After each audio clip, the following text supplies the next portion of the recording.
Her nightmares. What is her nightmares? Well, to answer that, we'll have to go back to the very beginning. So when I made the first Her Nightmares game, it was heavily inspired by the dark web and the dark web stories about red rooms and like kidnappings and stuff like that. There was also this one game that's allegedly from the dark web or something. I didn't really look into it, to be honest, but it was a game called Sad Satan, like the original version that supposedly it has like really like I don't know if it was porn or like gore and something like that, but it was like, oh, there's a case about this woman and this game has like pictures that nobody's seen of her, you know, and stuff like that. I think some people probably said that this game is just edgy, like, oh, the guy who made this game is just trying to be edgy, you know. Hello guys and gals, it's me, Mutahara, and I feel like this game's just trying to be really, really fucking edgy. I wanted to make like a new horror experience, you know. At the time, I think, yeah, Five Nights at Freddy's was like at its peak around this time.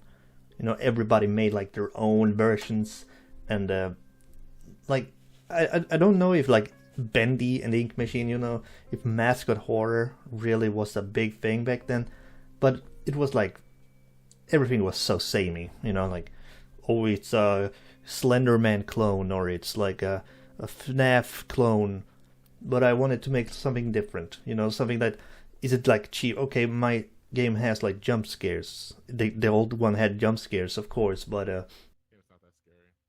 This is why I quit it. Hey, so can I move or anything? I don't know. I quit. You quit.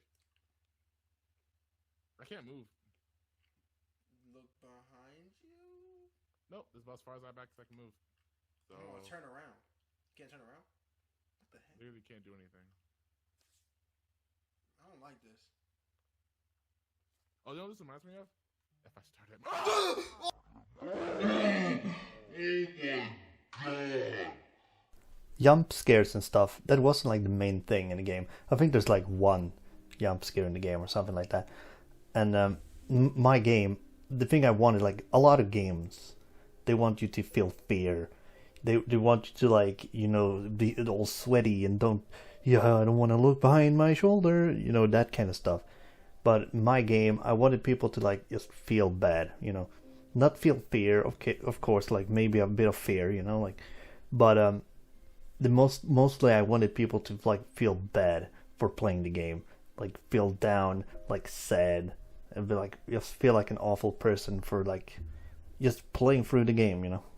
I wanted the game to be more like, imagine you're a kidnapper or something like that, and you wanted to confess, you know, you wanted to confess that you did a crime, like you want to confess that you kidnapped a woman or whatever, and instead of writing a letter or making it like, oh, the old school way or whatever, you made a game, and through this game you like tell people like how you did it or why you did it, and stuff like that, you know, like it's your medium of expression.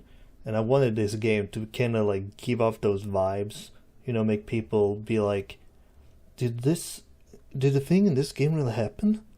Did the person who made this game, does he have a girl in his basement or something? What is this? I think I kind of succeeded in making the game, you know, as dark as I wanted it to be. Like, if you look at this Reddit post, for example. So today, I was going through my favorite YouTuber's channel and found a game called Her Nightmares that he played. Before watching him play, I ran through the game myself, Link. It definitely pushed the boundaries before slipping into obscurity, and the sequel went even further, forcing the developer to remove it from the internet. What do you all think of this? Oh boy, guys, it's the truth. Yeah, my game was forced off the internet. I couldn't do anything, guys. The FBI was knocking on my door asking me dumb questions, man. I was kidding. Well, it's pretty funny. Like, I don't know where he got this information from. he was probably bullshitting, you know, but it's pretty fun, like what people think of the game, that they think of it that way, you know. It's kind of funny. But yeah, I made a sequel that like Her Nightmares 2 that I cancelled because to be fair, I wasn't very like, I didn't like the game. It was, I tried to make like the same game again, and but I tried to make it like more, like, I don't know, better looking, you know, with the like different graphics and stuff. But instead of that, I made another sequel that's like totally different, like in gameplay, and I named it Her Nightmares Redacted, and yeah, and then I dropped the redacted part of like when I made the remake, the new version of this game we're talking about right now, I named that game Her Nightmares 0, and then I took my first sequel, like the second game, and I renamed it to just Her Nightmares, because I added story and lore to the game. So like Her Nightmares 0 is like the prequel, and Her Nightmares is like a sequel, you know, one of the sequels, because I don't know, I wanted to have splitting timelines and stuff, you know. Why not make it complicated, you know? But hey, we'll have to talk about the other games in another video, because yeah, I've been talking too much, and I'm not good at this. I didn't even make a script for this video. Jesus Christ. Well, see you in the next one, guys.